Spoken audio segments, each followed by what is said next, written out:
और हम सभी भारतीय लोग दो पक्ष मानते रहे हैं कि दिन और रात ये दो पक्ष हैं। महीने के भी दो पक्ष हैं, एक शुक्ल पक्ष, एक कृष्ण पक्ष। इसी तरह वर्ष के भी दो पक्ष हैं, उत्तरायण और दक्षिणायन। पक्षी के भी दो पक्ष होते हैं जिनसे वो उड़ता है। हमें भी भगवान ने दो हाथ दिए हैं, एक कोमल है, एक कठोर है। तो हमारे यहाँ छुट्टी की भी व्यवस्था ऐसी थी कि 15-15 दिन की दो छुट्टियां मानी जाती थी, अमावस्या की और पूर्णमासी की। बाद में छुट्टी वाली चीजें आई जो ये रविवार की हुई। तो इन दो दिनों को इतना महत्व दिया गया था कि आप लोग देखते थे कि पंडित लोग कोई भी घर में आते थे तो उनके लिए आटा, दाल, चावल, नमक वगैरह राशन दिया जाता था। तो ये दान पुण्य करने का अमावस्या और पूर्णमासी की परंपरा चलती रही है। और दोनों का अपना एक बहुत बड़ा महत्व जीवन में हम सबके रहा। लेकिन इसी में एक चीज आती है, वो है पूर्णिमा की। जब चंद्रमा पूर्ण होता है पूर्णिमा वाले दिन, तब वो अपनी समस्त कलाओं के साथ खिलता है। चंद्रमा का संबंध मन से माना गया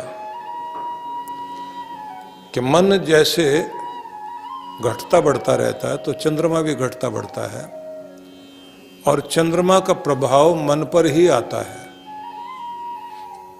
इसलिए वैदिक संदेश जो है वो चंद्रमा मनसो जातः, ऐसा शब्द कहा गया है कि चंद्रमा मन से उत्पन्न हुआ या मन से चंद्रमा उत्पन्न हुआ।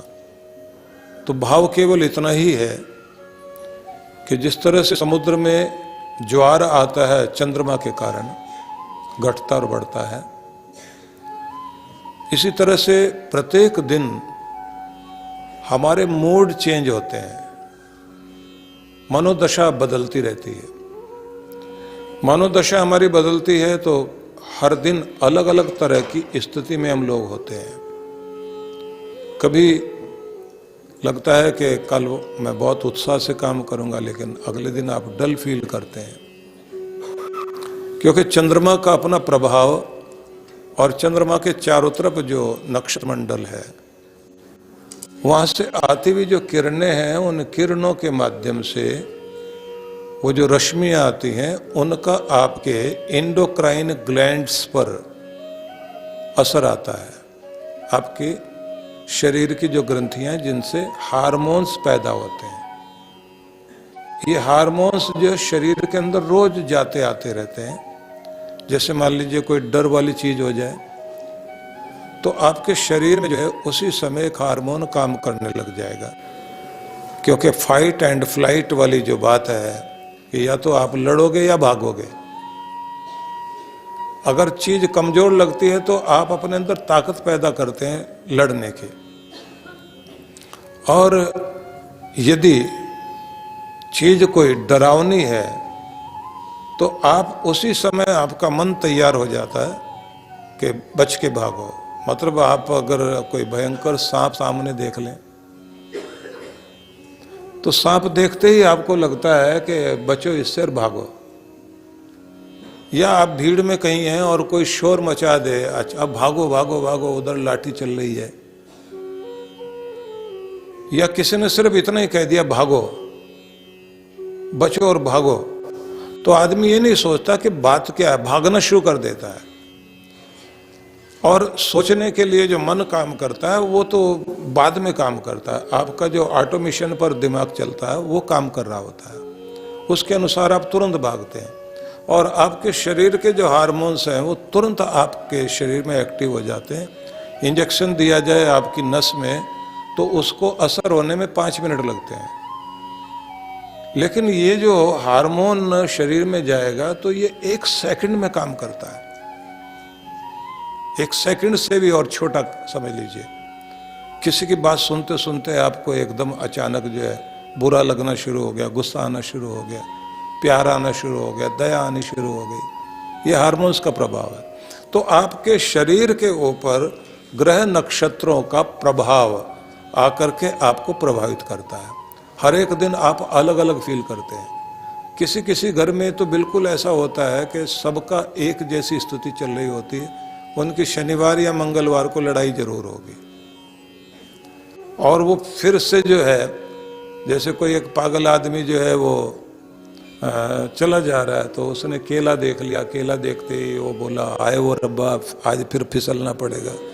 तो केला देख लिया ना, तो उसको लग रहा है कि रोज जब भी केला होता है सामने छिलका पड़ा होता है तो मैं फिसल ही जाता हूँ, और उसने केला दूर से देख लिया कि पड़ा हुआ सामने छिलका पड़ा हुआ, तो उसको देखते ही उसको लगता है अब तो लगता है फिसलना ही पड़ेगा। तो मतलब मंगलवार आने वाला, शनिवार आने वाला, लड़ाई पक्की होगी, जरूर किसी न किसी से होगी। और अगर घर में भी नहीं होती तो कहीं और हो जाए, आदमी कहता देखा शनिवार ने करा दी ना, वो दिमाग में बैठ जाती है बात, आप बार बार उसी तरफ चलते जाते हैं। तो आप ये समझ लीजिए कि आपके हार्मोन्स आपको प्रभावित करते हैं। अब सवाल आता है, क्योंकि मैं बहुत डीप में नहीं जाऊंगा, क्योंकि इस साइकोलॉजी में अगर हम गए तो आप बहुत उलझ जाएंगे। कभी कभी जाना चाहिए, इन तरह की चीज़ों को समझना चाहिए। समझना हो तो फिर इस तरह से समझ लीजिए कि शरीर के अंदर आपकी जन्म तिथि को देख करके ये तय किया जाता है कि आपके शरीर में जो उस समय के ग्रह नक्षत्र थे, जब आप जन्मे थे, उस समय 9 महीने तक के ग्रहों का प्रभाव शरीर पर जो आ रहा था, उस समय पूरे शरीर के ऊपर ब्रह्मांड से जो एनर्जी आ रही थी, आप किस तरह से डेवलप हुए, और अब वो ग्रह नक्षत्र किस पोजीशन में है, तो इस समय आपके ऊपर कैसा असर आ रहा होगा, आप इस समय कैसा फील करते होंगे। तो अब आपके शरीर में इन रंगों की जरूरत है, तो आपको ये वाला स्टोन पहनाया जाए, इस तरह की चीज़ों में आपको रखा जाए। तो ये एक विज्ञान है जिसको ज्योतिष का विज्ञान कहते हैं। इसी में एक विज्ञान और चलता है जिसको कहते हैं कलर थेरेपी। कलर थेरेपी में क्या करते हैं, अलग अलग रंगों के 7 बोतलें ली जाती हैं, उनमें पानी भर के और वो रखा जाता है 12 बजे से लेके 3 बजे तक। तो वो सूरज की किरणों से चार्ज होती है। फिर उस पानी का नियम होता है, किस आदमी की क्या दशा है, उसको कितना कितना पानी देना है।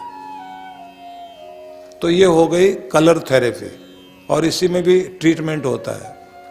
इसी तरह से एक और चीज है आपके शरीर में, जैसे आपका नॉर्थ पोल और साउथ पोल, जैसे पृथ्वी का मौसम ठीक करता है, उत्तरी ध्रुव और दक्षिण ध्रुव, इन दोनों के द्वारा पूरी पृथ्वी का मौसम ठीक किया जाता है, और उसी से जीवन चक्र चलता है।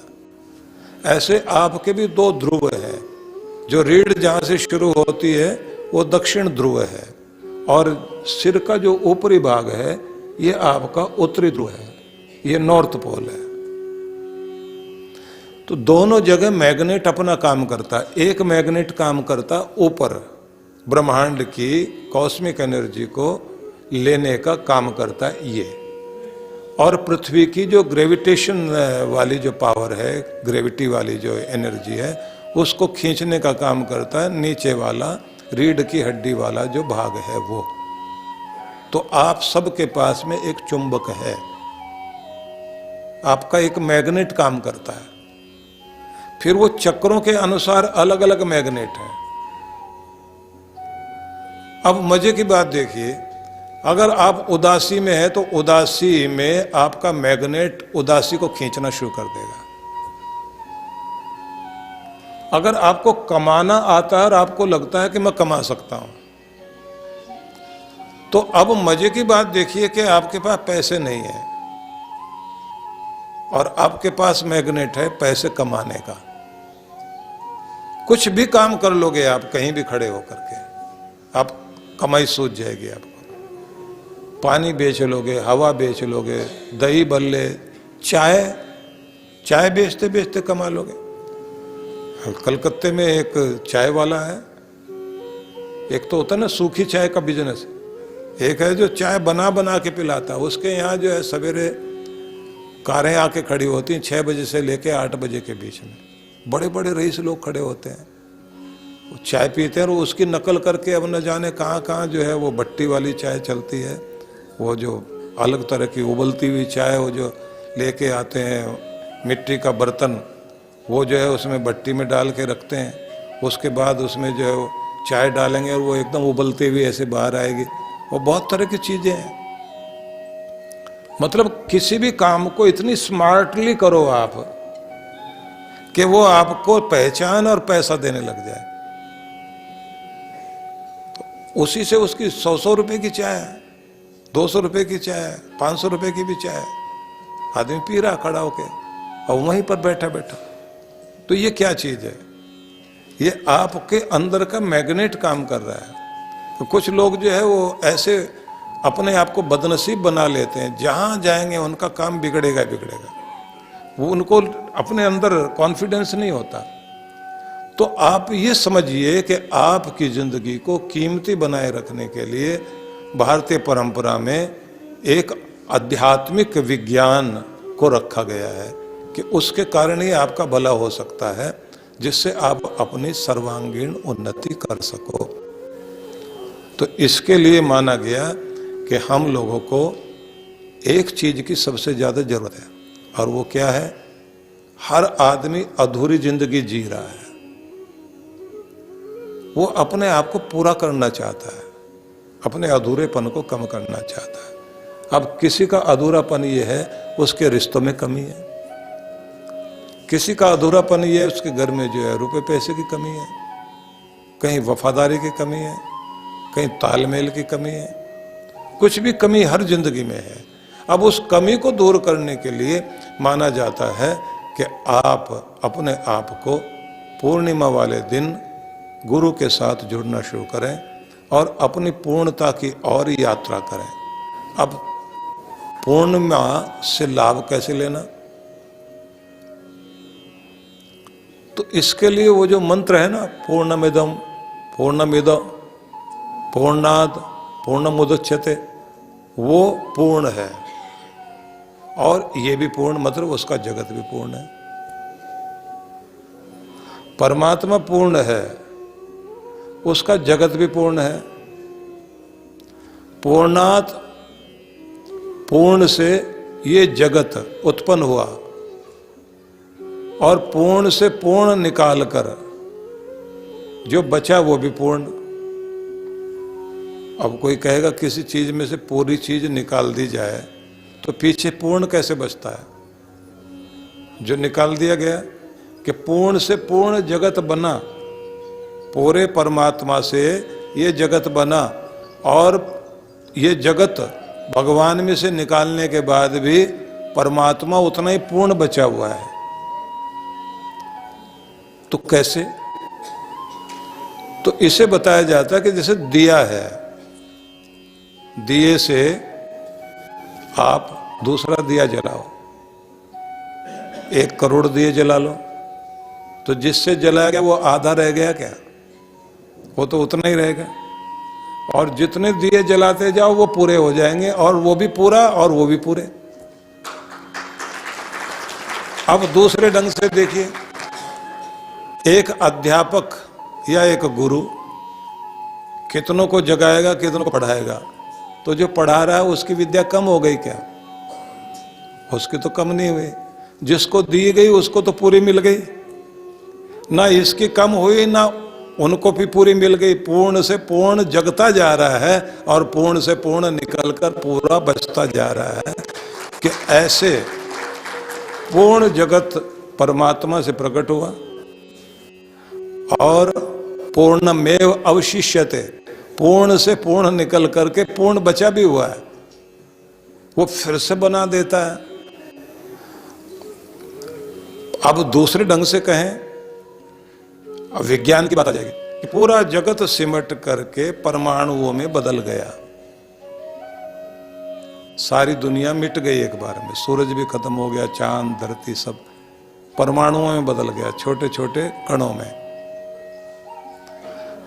अब लगता है कि सब नष्ट हो गया, लेकिन फिर परमात्मा की कारीगरी देखिए, वो सारे कण उसने फिर जोड़े और जोड़ते जोड़ते फिर पूरी दुनिया बन गई। पूर्ण में से पूर्ण निकला, फिर पूर्ण बनता चला गया। अब कहते हैं उस पूर्ण का खेल कैसा है कि वो बीज में से पेड़ निकालता है, बीज में से वृक्ष निकालता है, और वृक्ष में से फिर बीज निकालता है, बीज में से पूरा पेड़ निकल गया, और फिर पेड़ में से फिर वृक्ष वापस आ गया, और बीज में से फिर वृक्ष वापस आ गया। तो बीज से वृक्ष बन रहा है, और वृक्ष से बीज आ रहा है, और बीज से फिर वृक्ष वापस आ रहा है, क्रम चल रहा है। पूर्ण में से पूर्ण निकल रहा है, पूर्ण फिर भी बसता जा रहा है। ये खेल जो कर रहा है उसको जानने के लिए और ध्यान करने के लिए पूर्णिमा वाले दिन आपको गुरु की शरण में आना है, क्योंकि गुरु भी पूर्ण है, पूर्ण आपको पूर्ण दे रहा है, और पूर्ण से आपका परिचय करा रहा है, और फिर आप पूरे हो सकें, जिंदगी पूरी जी सकें, अधूरी जिंदगी ना जी सकें। इसलिए कहते हैं कि पूर्णता प्राप्त करने के लिए हमें गुरु की शरण में जाना है, तो इसलिए पूर्णिमा है। अब किसी के पास में थोड़ा रुपया पैसा ज्यादा हो जाए तो हम सोचते हैं उसके पास सब कुछ आ गया, लेकिन अमीरों के बारे में आप भी जानते हैं, थोड़ा सा मैं भी जानता हूं। अब मैं जितने लोगों को जानता हूं, ये किसी का फोन बार बार जो है वो इनको कुछ इलाज कर दीजिए, इतने नोटिफिकेशन आ रहे हैं, ऐसा लग रहा है कि वो शेयर मार्केट का पूरा इन्हीं के पास चल रहा है। तो आप दुखी नहीं हो जाते इतनी देर तक ये सब चलता रहता है आपके साथ में, थोड़ी थोड़ी देर के बाद। चलिए अब आगे बढ़ते हैं। अब ये पूर्णता की जो यात्रा है, लोग ये सोचते हैं बहुत अमीरी आ जाए तो बस सब हो गया पूरा। तो मैंने कितने कितने रईस लोग देखे हैं, और रईस भी वे लोग जिनकी आप कल्पना नहीं कर सकते। अब उनसे पूछा गया कि क्या आपकी सब आवश्यकताएं पूरी हो गई और खुशी मिल गई? तो वो क्या कहते हैं, एक चीज मिली है बस, 100 में से एक चीज हो गई पूरी, बाकी तो कुछ भी नहीं है, 99 नहीं मिली, पैसा ही पैसा है। हाँ, एक मजे की बात जरूर आ जाती, जितना आ जाएगा उतना लालच बढ़ता है और कंजूसी भी बढ़ती है। एक सज्जन मुझे मिले, बड़ा पैसा उनके पास, उनके घर के बच्चे, उनके 3 बेटे, झगड़ा बहुत होता है कि बाप 2 पैसे भी देने को तैयार नहीं, और कितना पैसा उनके पास, 700-800 करोड़ रुपया। कल्पना करिए आप, 700-800 करोड़ का मालिक बच्चों के ऊपर भी खर्च करने को तैयार नहीं, तबाह कर देंगे ये लोग, बर्बाद कर देंगे पैसा। मैंने कहा आपकी एज कितनी हो गई? 77 हो गई जी। मैंने कहा क्या चाहते हो? नहीं, पैसा और बढ़े, काम धंधा और बढ़ जाए तो क्या फायदा होगा? नहीं, मजा आएगा, थोड़ा और हो जाएगा। तो वो इस तरह की बात करते, मेरे साथ टहलते थे।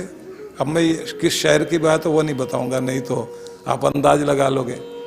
तो अब वो मेरे साथ टहलते थे। मैंने कहा एक बात बताओ, आपको कंजूसों के बारे में पता है?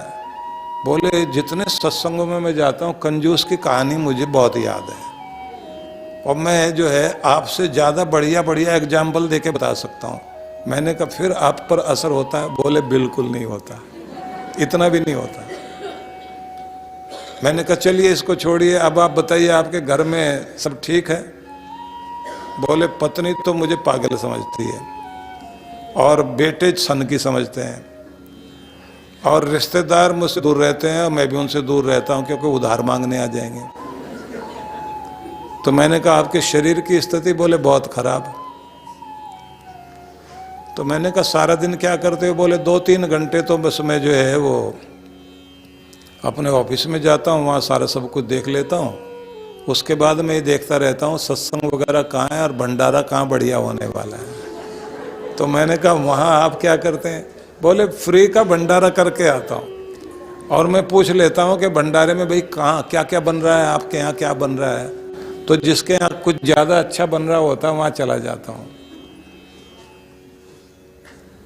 तो मैंने कहा फ्री का भंडारा करके आते हैं? बोले मुझे लगता है आज इसके भी पैसे बच गए। आप समझिए कि एक ऐसा व्यक्ति, पैसा बहुत है। मैंने उससे कहा कि जो ये कहते हैं कि कंजूस का गड़ा हुआ धन जमीन से बाहर तब आता है जब वो खुद जमीन में गड़ जाता है, आपके क्या विचार हैं? बोले होगा तो मेरे साथ भी ऐसा ही। तो मैंने कहा क्या होगा? बोले बच्चे बहुत बुरी तरह से पैसा खराब करेंगे, मेरी मेहनत का कमाया हुआ। मैंने कहा फिर अभी क्यों नहीं देते? बोले देते हुए हाथ से जो है ना, मेरे से किसी को दिया नहीं जाता। मैंने कहा एक बात और बताइए, किसी का उधार आपने ले लिया हो, टाइम पे लौटाते हो? बोले बहुत तोड़ तोड़ के वापस करता हूँ, मुझे बड़ा दुख लगता है अपना पैसा दूसरे का भी वापस करने में।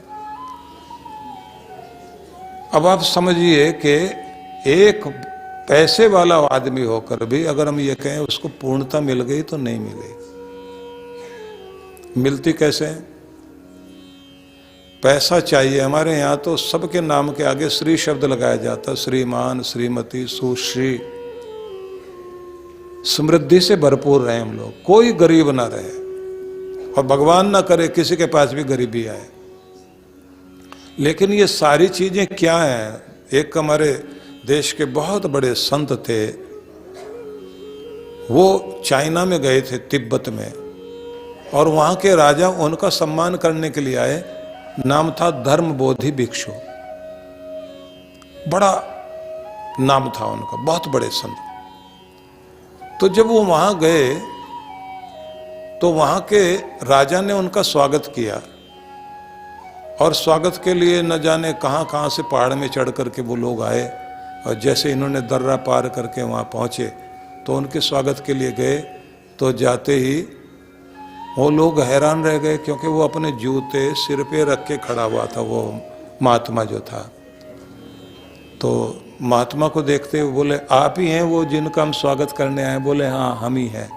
तो बोले ये फिर ये सिर पे जूते? बोले ये हमारा पहला उपदेश है। राजा को लगा आदमी थोड़ा सा जो पागल लगता है, हम गलत आदमी के स्वागत में आ गए हैं। तो उसने फिर भी, क्योंकि इतना नाम सुना था, भारत देश से चल के आया था, और उस समय भारत से चल के आए कोई व्यक्ति, एक तो पहुंचना ही बहुत मुश्किल होता था, पहुंच गए हैं तो फिर स्वागत के लिए दूर दूर से लोग चल के आ गए। तो उन्होंने पूछा महाराज क्या उपदेश है आपका? तो उपदेश क्या दिया उन्होंने? श्रीयाम पादुका,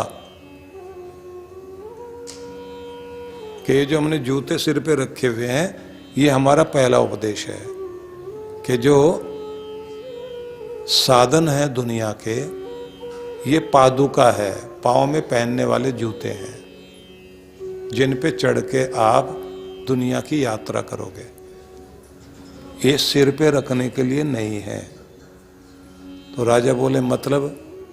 बोले मतलब ये महाराज, सब कोई धन संपत्ति को सिर में बैठा के चल रहे हैं, तो वो मेरी नज़र में, जैसे आपकी नज़र में मैं पागल लग रहा हूँ, ऐसे मेरी नज़र में सारे पागल हैं, क्योंकि ये पाँव में पहनकर जिंदगी की यात्रा पूरी करने के लिए भगवान ने दिए हैं।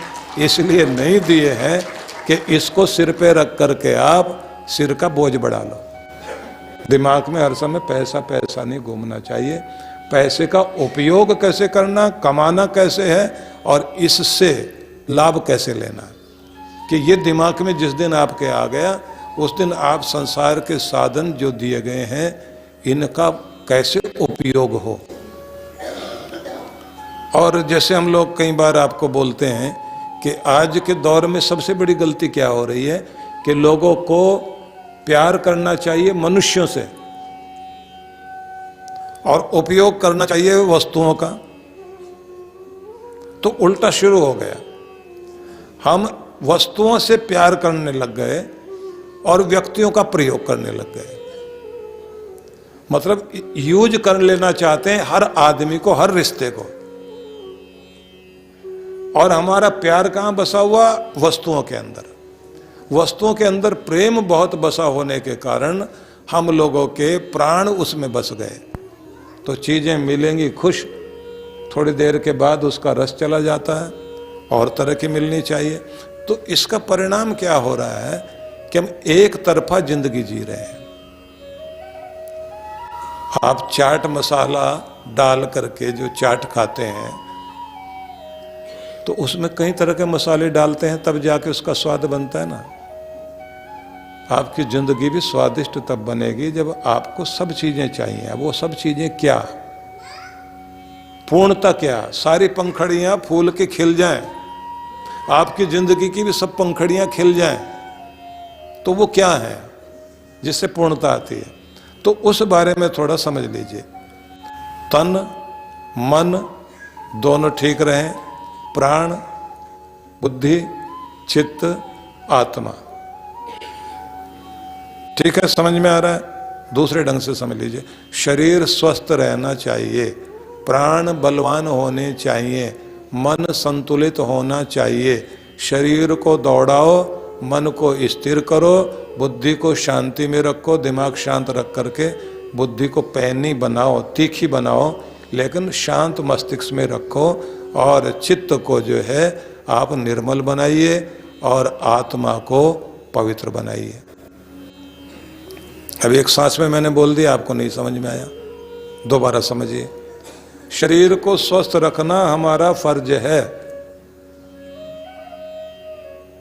प्राण बलवान बनेंगे, प्राणायाम वगैरह तो करिए। रोग शोक भय चिंता क्रोध, इन सब से प्राण शक्ति पर असर आता है।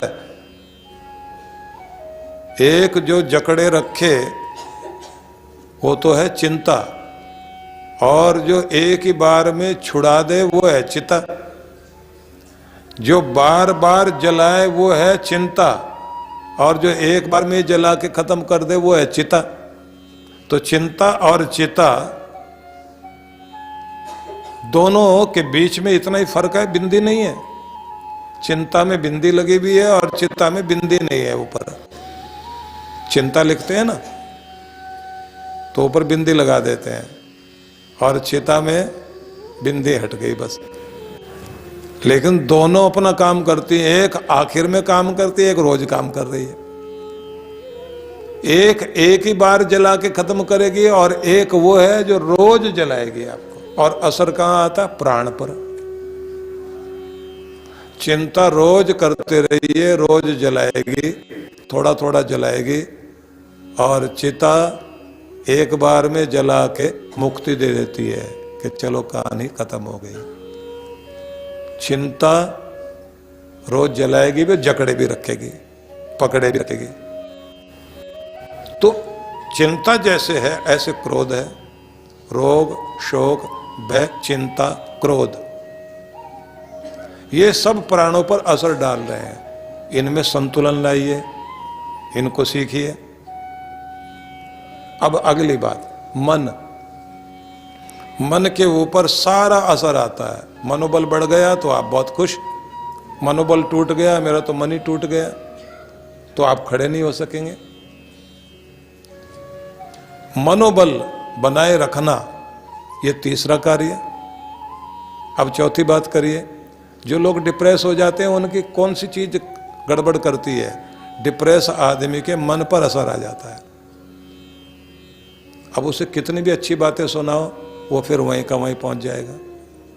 अब इसके बाद आती है बुद्धि। बुद्धि का काम है निर्णय लेना। तो जो लोग डाउटफुल बने रहते हैं, ये ठीक या ये ठीक, ये करें या ये करें, इधर जाएं या इधर जाएं, तो जो दोनों तरफ रहे तो ऐसी जो स्थिति है उसमें निर्णय न कर पाए, डिसीजन न ले पाए, तो वहां पता लगता है आदमी की बुद्धि में कमी है, बुद्धि स्ट्रांग नहीं है। अब एक चीज होती है हिम्मत, वो आती है आपके अहम तत्व से, उसे जगाए रखने की जरूरत है। एक है आपका चित्त, चित्त में जो है लहरें उठती हैं, वेव्स। जैसे तालाब में कंकर फेंको तो उसमें से लहरें उठती हैं, तो आपके चित्त में से दो लहर उठती हैं हर समय, एक हर्ष की, एक शोक की। वहीं से जागते हैं संकल्प और विकल्प, और उनके साथ जुड़ता है मन। तो मन को कहा गया, मन जो है संकल्प विकल्प वाला है, दो तरह की चीजें हर समय दोनों तरफ लाइट फेंकता है। ये दोनों तरफ की वकालत कर रहा है। दो वकील होते हैं ना, जैसे जज के सामने खड़े होते हैं, जज है आपका, आपकी बुद्धि, आपकी अक्ल, और मन जो है वो वकील है। पर ये दोनों तरफ का वकील है, दोस्त का भी और दुश्मन का भी, अच्छा भी बता देगा, बुरा भी। अब किस तरफ का बहुमत आएगा, जिधर का ज्यादा पलड़ा भारी हुआ उधर हम झुक जाते हैं और वैसा निर्णय ले बैठते हैं, दिमाग भी वैसे सोच लेता है। अब मैं क्या बताना चाहता हूं आपको, क्योंकि ज्यादा डीप में जा रहे हैं ना हम लोग, ज्यादा डीप में जाएं तो भारी पड़ता है। अब बताना चाहता हूं, शरीर से भी स्वस्थ रहना, प्राणों को भी बलवान बनाना है, मन को शांत और संतुलित रखना है, चित्त को आप अपने निर्मल बनाएं, आत्मा को पवित्र बनाएं, अहम तत्व जो है उसको शक्तिशाली बनाएं। तो आपकी 5 हैं ज्ञानेंद्रियां, जिनके माध्यम से आप, जो सेंसेज हैं आपकी, जिनसे जानकारी लेते हैं। कान से ध्वनि की जानकारी, नाक का अगला भाग है यहां से, इससे सुगंध की जानकारी। जीभ के अंदर जो छोटे छोटे डॉट्स हैं वो ज्ञानेंद्रिय है, जिससे आपको स्वाद का पता लगता है। ये जो जीभ इधर उधर जा जा करके बोले ही ना, ये कर्मेंद्रिय है। तो इसलिए जीभ दो काम, उभेंद्रिय कहलाती जीभ। ये 2 इंद्रियों का समूह एक अकेली है। इसके ऊपर जो छोटे छोटे डॉट डॉट से दिखाई देते हैं ना जीभ पर, तो ये 2000 होते हैं। और जब बुढ़ापा आता है, आदमी का एज बढ़ती जाती है, तो 600 रह जाते हैं। इतना गरम गरम खा खा करके और क्या क्या खा के, मसाले खा के, ये सारे जो है बंद होते जाते हैं। तो आप लोग कहते रहते हैं ना, बचपन में जो हमने चीजें खाई थी क्या स्वाद होती थी, अब तो स्वाद ही नहीं है चीजों में, जमाना ही बदल गया। अब बेचारे को पता नहीं है कि तू ही बदल गया, तेरे जो है 1400 तुम्हारी जो है वो स्वाद कलिकाएं जो है वो खत्म हो गई हैं। तो सेंसेस जो है आपकी 5 ज्ञानेंद्रियां हैं। अब इनके पीछे 4 और अंतकरण में जो है, अंतकरण चतुष्टय बोला जाता है। ये तो हो गई बाहर की इंद्रियां, इनको बोलते हैं आप बाह्यकरण, और जिसके कारण आपको अंदर जानकारी मिलती है उसको बोलते हैं अंतःकरण। अंदर की इंद्रियां, अंदर की इंद्रियां क्या, मन। मन के माध्यम से आंख काम करेगी। हम देख रहे हैं कहीं और ध्यान कहीं और है, हमें पता ही नहीं लगेगा क्या हो गया। सामने से ढोल बजाता जा रहा है कोई, और हमारा ध्यान कहीं और है, उसके ढोल नहीं सुनाई देंगे। बच्चों को जब खिलाना होता है ना, माँ बाप क्या करते हैं, चीजें रख देंगे सामने और उसको कार्टून दिखा देंगे, ऐसे उसको स्वाद का पता ही नहीं चल रहा, वो खाता जा रहा, खाता जा रहा।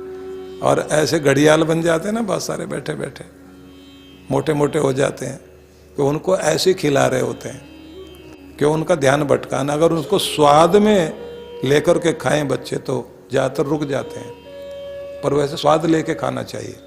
तो ध्यान अगर आपका किसी भी चीज में, जहां मन होगा वहीं आपका ध्यान होगा। तो जानकारी दे रही है त्वचा। त्वचा आपकी सबसे बड़ी इंद्रिय है शरीर की। तो 5 सेंसेज हैं आपके, 4 अंदर की सेंसेज हैं, इनको बोलते हैं अंतःकरण। इसमें हो गया मन, बुद्धि, चित्त, अहंकार। अब आप फिर उलझ गए होंगे, अब मैं दोबारा से शुरू करता हूँ, लेकिन इस बार आपको समझ में आएगा। एक मकान है, उसकी खिड़कियाँ हैं, उन खिड़कियों के अंदर एक मैनेजर बैठा हुआ है, उसके पीछे भी कोई लोग हैं, सबसे पीछे एक मालिक बैठा हुआ है। वो जो मालिक बैठा है उसका नाम है आत्मा, उसके सेनापति का नाम है अहम, उसका जो रिकॉर्ड मेंटेन करता है उसका नाम है चित्त, उसका जो डिसीजन लेने की पावर जिसके पास जज बैठा रखा है उसका नाम है बुद्धि, और जिसको मैनेजर बना के बैठाया गया है उसका नाम है मन। इसलिए इसको मनीराम बोलते हैं या मैनेजर बोलते हैं। तो ये मन जो है ये मैनेजर है, सब मैनेज यही करता है। डिसीजन लेती है बुद्धि, रिकॉर्ड जहां पर मेमोरी बैंक है आपका वो है चित्त, और जहां से आपको हिम्मत आती है वो है आपका अहम। इनके पीछे बैठा हुआ मालिक उसका नाम है आत्मा। और ये काम कैसे करता है? इनसे मैनेजर काम करवाता है 5 ज्ञानेंद्रियों से, इससे जानकारी लेते हैं, और काम कराया जाता है 5 कर्मेंद्रियों से, हाथ पांव से, इन सब से। इस तरह से ये आपका शरीर काम करता है। अब मजे की बात यह है, इसमें सबसे बड़ी भूमिका होती है मन की। मन का संबंध है चंद्रमा से, ऊपर ब्रह्मांड से।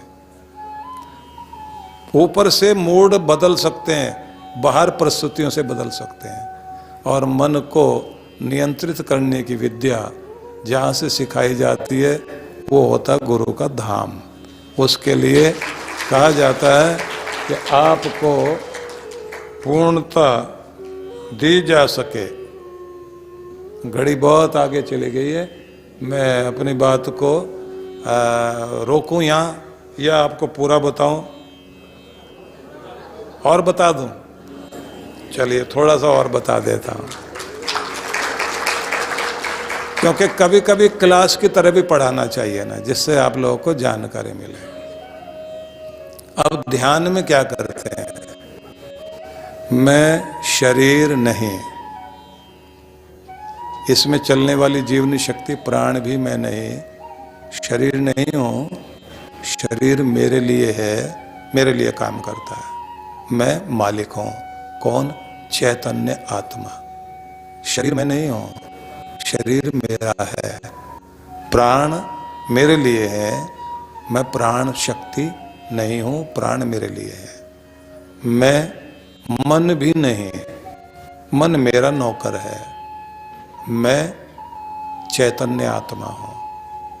फिर मैं बुद्धि भी नहीं हूं, बुद्धि मेरे लिए काम करती है। मैं चित्त भी नहीं हूं, मेमोरी बैंक भी मैं नहीं हूं, ये मेरे लिए काम करता है। फिर आखिर में अहम तत्व है, वो मेरा सेनापति है, वो भी मैं नहीं हूं। मैं कौन हूं? आत्मा हूं। ये शरीर मेरे लिए है। क्यों दिया गया? इस संसार में पिछले कर्मों का भुगतान करने के लिए दिया गया है, नए सिरे से कर्म करने के लिए दिया गया है। यहाँ इस दुनिया में मैं क्या कर रहा हूँ, ये सुख दुख कैसे भोग रहा हूँ, क्योंकि हम पहले जो लिखवा के आए हैं उसके अनुसार हमें एक रोल दे दिया गया।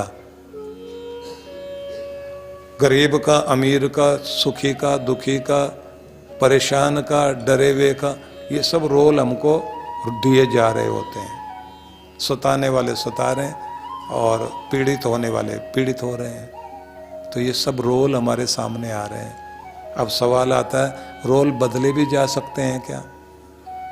हमें कोई राजा वाला रोल करा दे, हमसे कोई जो है धर्मात्मा वाला रोल करा दे, हमसे कोई जो है वो किसी समृद्ध व्यक्ति का रोल कराए, तो इसकी भी एक विद्या है जो हम लोग ध्यान में सिखाते हैं कि अपना रोल बदलवा लीजिए। अभी तक जो है एक निराश, दुखी, परेशान आदमी का रोल कर रहे हो, उसी तरह चलते हो, उसी तरह उठते बैठते हो, वैसे सोचते हो, वैसे माथा पीटते हो अपना, क्योंकि जैसा रोल दे दिया गया वैसे हो गए ना आप। तो अब रोल बदलवाया जाएगा जब आपका, तो पोस्चर बदल जाएगा, मूड बदल जाएगा, चलने का तरीका बदल जाएगा, बात करने का तरीका बदल जाएगा। अपने अंदर बोलना पड़ेगा कि मैं ये नहीं ये हूं। तो इस बार जो है ना मनाली में जब आप लोग आओगे तो फिर वो रोल बदलवाने की विद्या भी सिखाई जाएगी कि कैसे रोल बदले जाते हैं।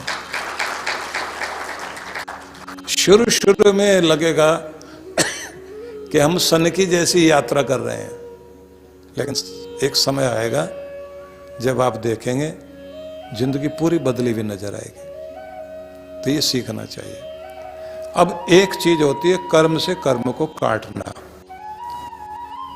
वो भी आपको गुरु के ज्ञान द्वारा सीखना चाहिए।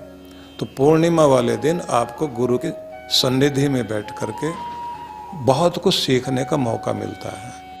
नहीं तो क्या होता है कि कोई भी आपके सामने जो है, जैसे हम पानीपत में थे तो वहाँ एक जादूगर आ गए, तो बड़ा नाम था उनका, वो हाथी गायब कर देते थे सामने से। तो उन्होंने मेरे से एक पेपर मांगा, ऐसे कोई कागज दे दो, मैंने दे दिया। तो बस वो उसने माथे से लगाया और कहा देखो कितनी बड़ी दौलत दी मुझे गुरुजी ने, कितनी बड़ी दौलत दी है। और ऐसे कह के उस कागज को पकड़ के खींचना शुरू किया ऐसे, और उसमें से जो है ना, उस समय 1000-1000 के नोट चलते थे, तो वो नोट ऐसे गिरने लग गए यहाँ यहाँ यहाँ यहाँ।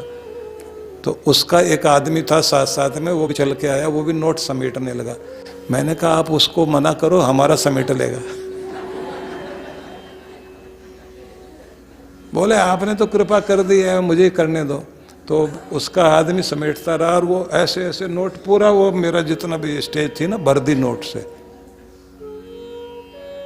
और जो मेरे साथ में बैठे हुए थे जो है ना, कुछ हमारे शिष्यगण थे, जो पंडित भी थे, तो वो मेरी तरफ देखें एक बार, उसकी तरफ देखें और ये सोच रहे मन में कि चेला तो इनका बनना चाहिए था, गुरु जी का बन के तो गलत काम कर लिया।